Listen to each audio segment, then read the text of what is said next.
Kársen, thank you for being here with us. Bayern have impressed this year with their performances. What's your goal for this season?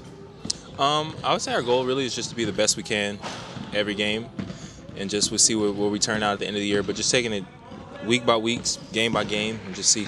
Is Final Four a realistic goal, or you go step by step?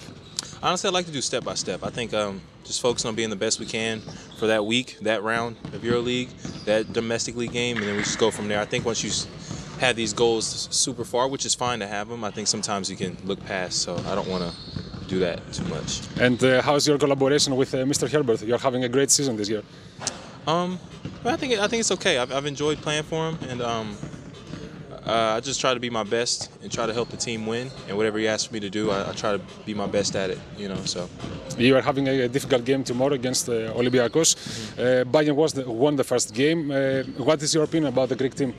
They're always. I mean, I've been in Europe for 3 years, and every single year they've been really good. So, at the end of the day, like, it's going to be a tough game regardless, and it doesn't even matter that we won last time. It's still going to be a tough game, a physical game.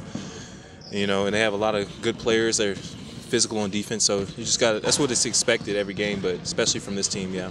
What you should pay attention more in this game, because now Papanikolaou and Fournier are not going to play. Does your plans change about this game? No, I don't think our plans change too much. It's still just a really good team, a really physical team with size, can shoot it well. So I think we just have to be the best we can, and they're at their home court, so that makes a difference as well. So.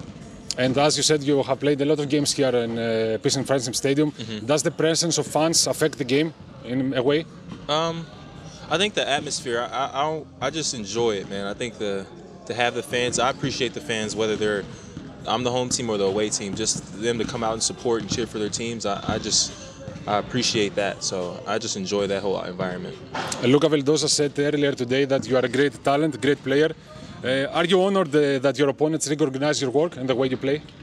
I mean, yeah, it means a lot. I think, especially from like a player like Vildosa, he's a talented player and experienced player, and just getting the respect from guys like that means a lot. But at the same time, I understand they want to do their best to, you know, to beat me and beat us as a team. So, but at the end of the day, I do appreciate the respect from the players I play against. It means a lot. So.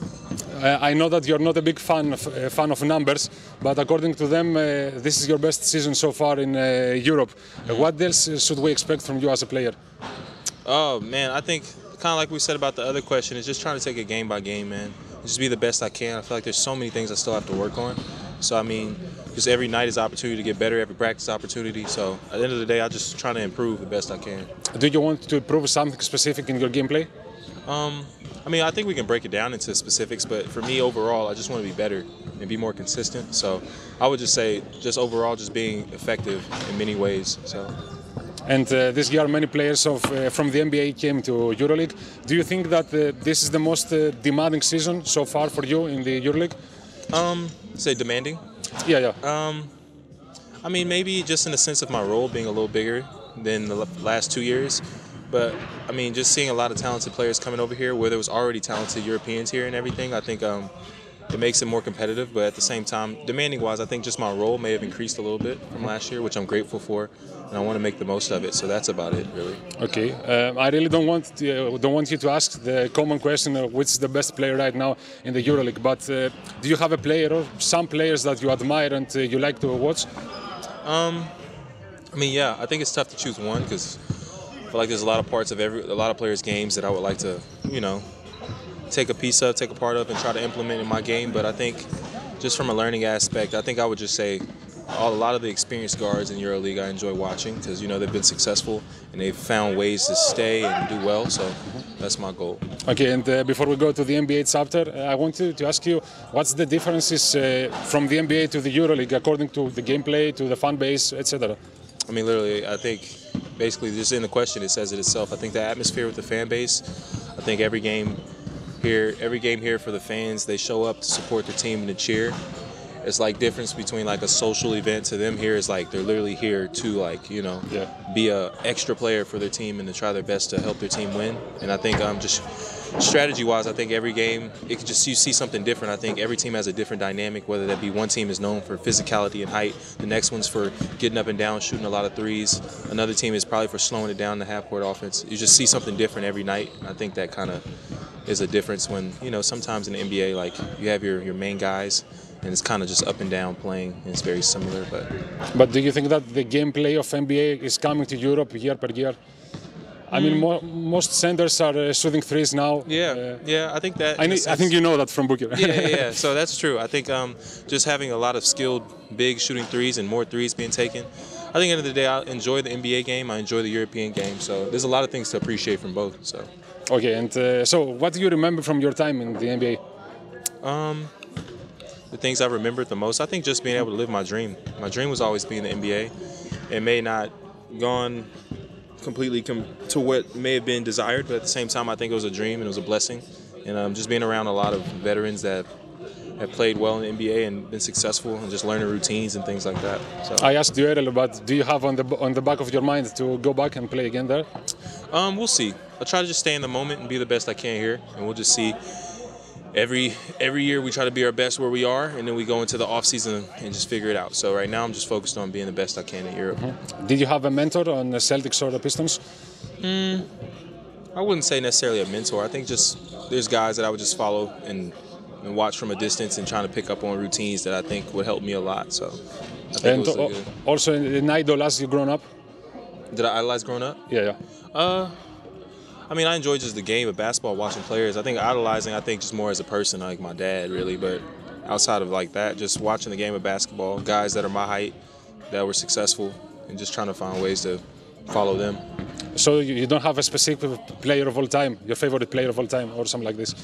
I mean, for me, my favorite player of all time, I grew up in Houston, and Tracy McGrady's on the Rockets. So that was my idol watching. So.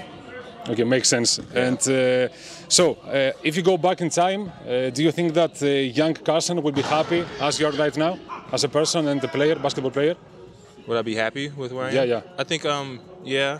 And also knowing how I am with love being home and being away from home right now and making a living playing basketball, I think he'd be proud of me and surprised that I was able to, get to where I am now. But there's so much still to try to make and plans and goals that I want to reach. So. And if I'm correct, when you were younger, you were playing football too, right? Yeah, American football. So why you choose the basketball? Honestly, my mom made that decision for me. She felt like it was a better opportunity for me playing basketball. She knew that, okay. Yeah. She made that decision for me, but it was all right. I'm happy with it now, I guess. Fair enough. And the final question, I want you to make a Final Four prediction. I believe Monaco, Olympiacos, Fenerbahce, and Panathinaikos. Okay, very two Greek teams, right? Yeah. And also, of course, you will try to be there. Yeah, and hopefully we'll be there. But at the same time, just going off of. We'll see, though. We'll see. And so another question, sorry. Because we said about the Final Four, do you think that Ábù Ντάμπι was the right choice, according to the fan base especially?